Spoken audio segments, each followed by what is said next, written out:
గత కొన్ని రోజులుగా ఏపీలో కురుస్తున్న భారీ వర్షాలకు వాగులు చెరువులు పొంగి పొర్లుతున్నాయి. వాగులపై వంతెన లేకపోవడం వల్ల కొన్ని చోట్ల ప్రజలు రాకపోకలకు ఇబ్బందులు ఎదుర్కొంటున్నారు. ప్రమాదమని తెలిసినా కొంతమంది ధైర్యం చేసి వాగులు దాటే ప్రయత్నం చేస్తూ అనుకోకుండా కొట్టుకుపోతున్నారు. ప్రకాశం జిల్లా చీమకుర్తి మండలంలో ఇలాంటి ఘటనే చోటు చేసుకుంది. చీమకుర్తి మండలంలోని ఎర్రగుడిపాడు నుండి తొర్రగుడిపాడుకు వెళ్లే రోడ్డుని వాగు దాటే సమయంలో ముగ్గురు యువకులు నీటిలో కొట్టుకుపోయారు. ముగ్గురిలో ఇద్దరు యువకులు సురక్షితంగా బయటపడ్డారు. కానీ 19 ఏళ్ల అరవింద్ మాత్రం వాగు ప్రవాహానికి కొట్టుకుపోయాడు. దీంతో యువకుడి తల్లిదండ్రులు, బంధువులు తీవ్ర ఆందోళనలో ఉన్నారు.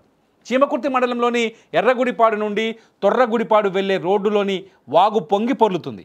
బైళ్లచందు, ఆర్ స్టాలిన్, అరవింద్ ముగ్గురు స్నేహితులు మైనంపాడులోని టీటీసీ ట్రైనింగ్ సెంటర్లో చదువుకుంటున్నారు. పల్లామల్లి దగ్గర స్విమ్మింగ్ పూల్కు వెళ్ళి ఎంజాయ్ చేయాలని అనుకున్నారు. తొర్రగుడిపాడు వెళ్లే రోడ్డులోని వాగు దాటే ప్రయత్నం చేశారు. అప్పటికే వాగులోకి భారీగా నీరు చేరటంతో ముగ్గురు యువకులు నీటిలో కొట్టుకుపోయారు. వారిలో ఇద్దరు యువకులు సురక్షితంగా బయటపడ్డారు. కానీ మరో విద్యార్థి 19 ఏళ్ల అరవింద్ మాత్రం గల్లంతయ్యాడు. సమాచారం అందుకున్న వెంటనే పోలీసులు, రెవెన్యూ అధికారులు, ఫైర్ సిబ్బంది సంఘటనా స్థలానికి చేరుకొని గాలింపు చర్యలు ప్రారంభించారు.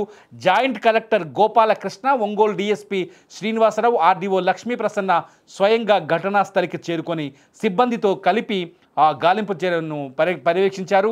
నీటి ప్రవాహం తీవ్రంగా ఉండటం వల్ల గజ ఈతగాళ్లకు తీవ్ర ఇబ్బందులు ఏర్పడ్డాయి.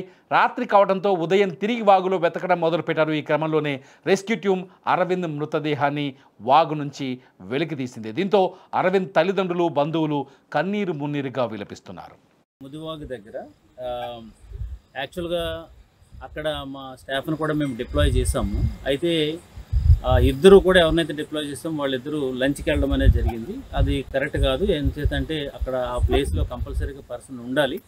సో ఆ రెవెన్యూ ఆఫీసర్స్ లేకపోవడం వల్ల, తర్వాత అక్కడ ఉన్న పోలీస్ సిబ్బంది కూడా అప్పుడే లంచ్కి వెళ్ళడం వల్ల ఈ యంగ్స్టర్స్ కొంతమంది ఆ చివరిలోనే, అది యాక్చువల్గా దాని ఓవర్ఫ్లో ఓన్లీ 2 ఫీటే ఉంది, కానీ సైడ్ బాగా డీప్ ఉండటం వల్ల వాళ్ళు స్కిడ్ అవ్వారు. స్కిడ్ అవడంతోనే ఒక ఇద్దరైతే ఇమీడియట్గా వాళ్ళని పుల్ చేయడం జరిగింది. ఒక అతనైతే మిస్ అయ్యాడు.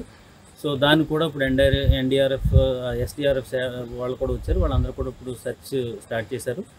సో అయితే అక్కడ ఎవరైతే మనము ఇన్ఛార్జ్గా పెట్టామో వాళ్ళు సరిగ్గా ఉండుంటే అది జరగకపోయిన కనుక వాళ్ళిద్దరి మీద కూడా మనం ఇమీడియట్గా యాక్షన్ తీసుకున్నాము. వాళ్ళని కూడా సస్పెండ్ చేయడం జరిగింది.